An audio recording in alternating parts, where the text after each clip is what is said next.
busy ako maghanap ng work from home. So, nagawa ko ng account sa Upwork. And then, sa dami ng in-applyan ko sa Upwork, may nag-message sa akin.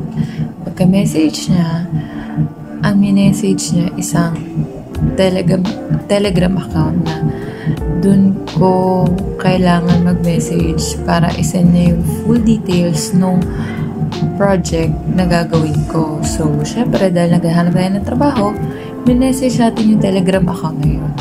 So, pag-message ko dun sa Telegram account, ito yung email at saka yung conversation na nangyari.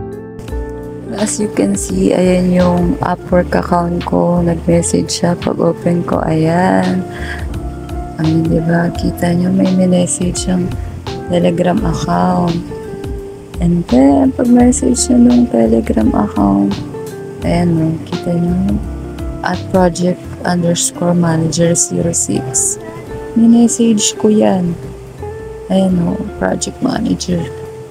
Sige, mababasa nyo dyan sa conversation namin, kung ano yung gagawin, kung saan papadala yung salary. Ayan, diba? Tapos may pinadala siyang PDF kasi yan yung typing job na gagawin ko. And then, pagkatapos ko gawin, ayan, nasend ko na sa kanya, may sinend naman siya. I-message ko naman daw yung Chief Executive Director ng company para dun kukunin yung payment.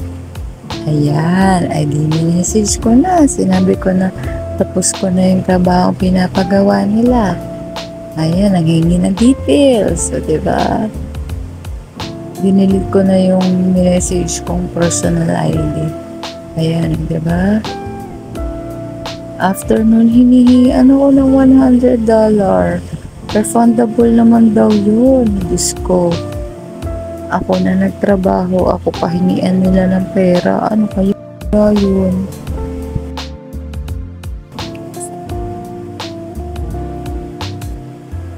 Pipiliin nyo lang pag-invest nyo.